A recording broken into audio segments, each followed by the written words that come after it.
আমাদের ভাই আবু সাইদ রাহিমাহুল্লাহ তিনি একটা মহাকাব্য রচনা করেছেন। এই কথাটা কিন্তু বিশ্ব প্রেক্ষাপটে বলা হয়েছে না? কিন্তু এইরকম মহাকাব্য পবিত্র কোরআনে এবং হাদিসে এবং নবী সাল্লাল্লাহু আলাইহি ওয়াসাল্লামের সিরাতে এরকম অগণিত মহাকাব্যের ঘটনা আছে। কিন্তু আমাদের কথা বলার উদ্দেশ্য হচ্ছে এই জীবন বিসর্জন যেন বিফলে না চলে যায়, তার জন্য বিফলে না, বরং এই জাতির জন্য যেন বিফলে না চলে যায়।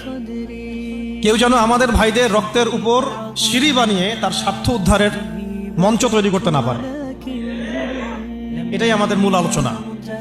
আপনাদেরকে শুরুটা বলছি এখান থেকে। দেখুন, এই সিরাতের আলোকে আমরা দেখি যে দিন প্রতিষ্ঠা নবীজি করে দিয়ে গেছেন না, যান নাই?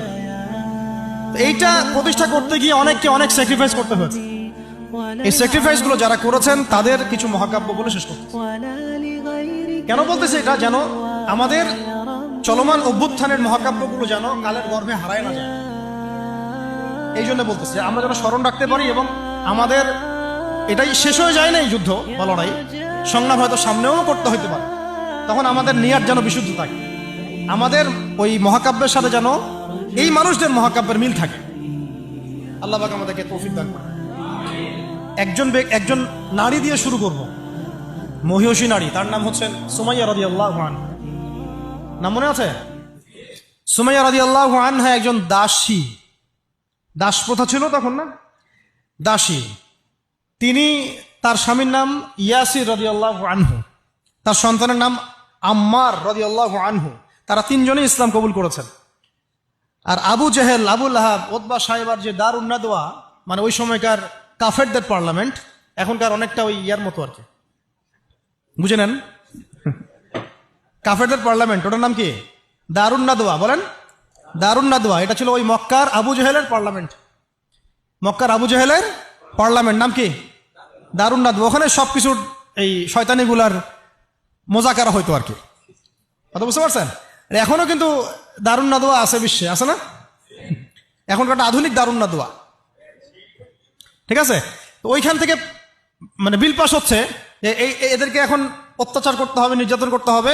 তো সুমাইয়া রাদিয়াল্লাহু আনহাকে একেবারে শুইয়ে দিয়ে পিটাতে পিটাতে রোদের মধ্যে একদিকে মারা হচ্ছে, আরেকদিকে বলা হচ্ছে যে মুহাম্মদ সাল্লাল্লাহু আলাইহি ওয়াসাল্লামের এই দিনটাকে অস্বীকার করতে হবে। একটু ধৈর্য ধরেন, জাস্ট অল্প কিছু সময়, আমি শেষ করে দিচ্ছি। এই মুহাম্মদ সাল্লাল্লাহু আলাইহি ওয়াসাল্লামের এই দিনটাকে অস্বীকার করতে হবে, না হলে তোমাকে হত্যা করো। সে তো কোনোভাবেই দিন ছাড়তে রাজি নয়। শেষমেশ আবু জেহেল তাকে টিটকারি মেরে বলছিল যে বুঝেছি তুমি আসলে মুহাম্মাদের দিনের স্বার্থে না, বরং মুহাম্মদ সাল্লাল্লাহু আলাইহি ওয়াসাল্লামের সৌন্দর্য দেখে তার মনে হয় আকর্ষণে দিন কবুল করছে। এই কথাটা বলার সাথে সাথে সুমাইয়া রাদিয়াল্লাহু আনহা একদম তীব্র একটা প্রতিবাদ করেছেন, একটা গালি দিয়েছেন, খবিসের বাচ্চা, খবিস, নষ্ট নষ্ট মানুষের সন্তান, নষ্ট, এরকম একটা শব্দ আছে না আমাদের সমাজে, এরকম একটা মারাত্মক, মানে শক্ত একটা কথা বলে ফেলছে ওই সিচুয়েশনে। তো এইটা আবু জেহেলের তখন মানে ইজ্জতে লেগে গেছে। তো সে পাশে থাকা একজন ওর মানে সহকারী, তার হাতে একটা বর্ষা ছিল, ওই বর্ষাটা নিয়ে সুমাইয়া রাদিয়াল্লাহু আনহার তলপেট, লজ্জাস্থানের উপরের অংশে বরাবর একেবারে গেঁথে দিয়েছে, এবং এটাতে ফিনকি দিয়ে রক্ত ছোটা শুরু হয়েছে, এবং এতেই তার শাহাদাত হয়ে গেছে। ইসলামের ইতিহাসে আমাদের উম্মতের মুহাম্মদ সাল্লাল্লাহু আলাইহি ওয়াসাল্লামের কাছে কোরআন আসার পরে কিয়ামত পর্যন্ত যত ঘটনা ঘটবে, এই পুরো ঘটনার ইতিহাসের প্রথম শহীদ হচ্ছেন এই সুমাইয়া রাদিয়াল্লাহু আনহা। সর্বপ্রথম রক্ত দিয়ে দিন কায়েমের, রক্ত দিয়ে দিন প্রতিষ্ঠার এই মহাকাব্য রচনা করে গেছেন সুমাইয়া রাদিয়াল্লাহু আনহা। তারা কি দুনিয়ার কোনো স্বার্থে রক্ত দিয়েছিলেন? হ্যাঁ, তারা কি উপদেষ্টা হওয়ার জন্য রক্ত দিয়েছিলেন? তারা কি কোনো রাষ্ট্র ক্ষমতা পাওয়ার জন্য রক্ত দিয়েছিলেন? গনিমত পাওয়ার জন্য? শুধু এক আল্লাহকে রাজি খুশি করার জন্য তারা এই কাজগুলো করেছে। পরবর্তীতে আল্লাহ পাক তাদেরকে গনিমতও দিয়েছেন, রাষ্ট্রও দিয়েছেন, রাষ্ট্র ক্ষমতাও দিয়েছেন, সবই দিয়েছেন। তাদের কারো উদ্দেশ্য ছিল না, তাদের উদ্দেশ্য ছিল দিন প্রতিষ্ঠা করা, দিনকে প্রচার করা, প্রতিষ্ঠা করা, মানুষের মাঝখানে ছড়িয়ে দেওয়া আল্লাহর কালিমা লা ইলাহা ইল্লাল্লাহ মুহাম্মাদুর রাসূলুল্লাহ প্রতিষ্ঠা করা। আমাদের এই অভ্যুত্থানগুলা, বিপ্লবগুলোর যেন নিয়াত ঠিক থাকে, কথাটা বলার উদ্দেশ্য এটাই। অপোজিটে একটা দলিল আপনাকে দিয়ে যাচ্ছে আজকে। খায়বার যুদ্ধ থেকে ফেরার সময় নবী সাল্লাল্লাহু আলাইহি ওয়াসাল্লামের সাথে আরেকটা যুদ্ধ হয়ে গেছে। ইহুদিরা লুকায় ছিল, ওৎপেতে ছিল, দূর থেকে তীর নিক্ষেপ করেছে। নবী সাল্লাল্লাহু আলাইহি ওয়াসাল্লাম এবং সাহাবীরা এটাকে প্রোটেক্ট করেছেন। একদিন দুই দিন ওখানে থাকতে হয়েছে।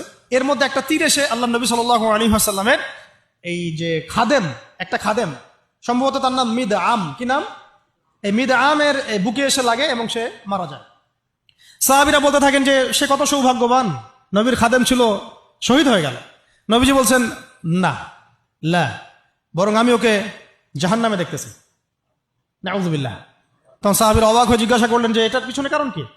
নবী সাল্লাল্লাহু আলাইহি ওয়াসাল্লাম বলেন, খায়বার যুদ্ধের গনিমত থেকে একটা চাদর না বলে নিয়েছিল এই কারণে। খায়বার যুদ্ধের গনিমত থেকে একটা চাদর না বলে নেয়ার কারণে এই অবস্থা হয়েছে। তখন অন্য অনেকেই কিছু কিছু করে জিনিস সামনে আনা শুরু করলেন, এমনকি মেসওয়াক, হ্যাঁ, কাপড়, ছোট ছোট একটা গাছের ডাল, যারা একটা মেসওয়াকও নিয়েছে হয়তো না বলে, তারাও জমা দেওয়া শুরু করল। নবীজি বললেন এটা ছিল জাহান্নামের অংশ। এটা কি ছিল? জাহান্নামের অংশ। এখন বলেন, তাহলে যদি গন্তব্য উদ্দেশ্য আল্লাহ সন্তুষ্টি না হয়, তাহলে অনেক সময় অনেক ত্যাগেরও মূল্য পাওয়া যায় না। পক্ষান্তর আরেকটা দলিল নিয়ে নেন, উহুদের মাঠের একজন ইহুদি এসেছে সকালবেলা যুদ্ধ করতে। কে? ইহুদি। ইহুদিদের কিছু মানুষ তো ইসলাম কবুল করেছিল, কিছু কিছু অল্প। এসে উহুদের মাঠে দাঁড়িয়ে বলছে যে আমাকে আগে কি করতে হবে, আমাকে কি আগে ইসলাম কবুল করতে হবে না আগে যুদ্ধ করবো? সাহাবীরা বলেন আগে ইসলাম কবুল করতে হবে, তারপরে যুদ্ধ করতে হবে। তো সে আগে কালিমা শাহাদা সাক্ষ্য দিল, তারপরে যুদ্ধ করতে গেল এবং সেখানে সে শহীদ হয়। নবীজি দেখে বলছেন, লাশ দেখে পড়ে, যুদ্ধের পরে, এই ব্যক্তি এখানে কি করছে? তখন সাহাবীরা বললেন যে উনি সকালবেলা ইসলাম কবুল করেছেন, যুদ্ধ করে শহীদ হয়েছে। নবী সাল্লাল্লাহু আলাইহি ওয়াসাল্লাম এবার বললেন যে আমিলা কলিল ওয়া উজরা কাসীর, এই ব্যক্তি তো অল্প আমল করেছে, এক ওয়াক্ত নামাজও পড়ে নাই, কিন্তু বিশাল পুরস্কার পেয়ে গেল। সুবহানাল্লাহ। কিসের বদৌলতে? ওই যে আদর্শ আর ইন্টেনশনটা চেঞ্জ ছিল, তারা আল্লাহর দ্বীনকে প্রতিষ্ঠার জন্য লড়াই করেছেন। কিন্তু সেই ব্যক্তি মিদআম, সে কিন্তু এই জন্য করেন। বুঝতে পারছি? এরকম অসংখ্য ঘটনা আছে।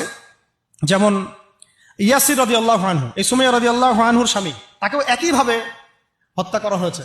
তিনিও মহাকাব্য রচনা করেছেন। যদি আমরা দেখি বেলাল রাদিয়াল্লাহু আনহুর কথা, তাকে কিভাবে পিটানো হয়েছে আপনারা সবাই কম বেশি জানেন।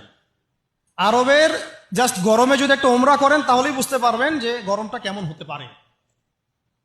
কয়েকদিন আমাদেরকে রাস্তায় নামাজ পড়তে হয়েছে, এত ভিড় ছিল, ওখানে সেজদা দেওয়ার মতো কোনো পরিবেশ থাকে না, এত এত মানে গরম। ওখানে দাঁড়িয়ে থাকলে আপনার পায়ে মনে ফোসকা পড়ে যায়। ওখানে একটা মানুষকে সারাদিন শুইয়ে রাখা হলে উত্তপ্ত বালুর মধ্যে, উপরে যদি পাথর চাপা দেওয়া হয়, আর সে তখনও বলতে থাকছে আহাদুল আহাদ, আল্লাহ এক, আল্লাহ এক, তাহলে তার ইমানের জজবা চিন্তা করে। এই জীবন মহাকাব্য রচনা করেছে। এই জন্য বেলাল রাদিয়াল্লাহু আনহু সেই ব্যক্তি যিনি মক্কা বিজয়ের পরে কাবা ঘরের ছাদে উঠে আজান দিয়েছেন। সুবহানাল্লাহ। চিন্তা করা যায়?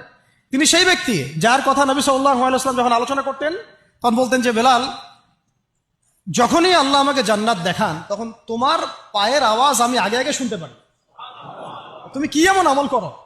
তিনি বলছেন আমি তো এক্সট্রা এমন কোনো আমল করি না, তবে যখনই আমার ওযু ছুটে যায় তখন আমি আবার ওযু করি এবং সেই ওযু দিয়ে আমি 2 রাকাত নামাজ পড়ি, তাহিয়াতুল ওযু। এটা আমরা আমল করার চেষ্টা করবো। আল্লাহ পাক আমাকে তৌফিক দান করেন, আপনাদেরকে তৌফিক দান করেন।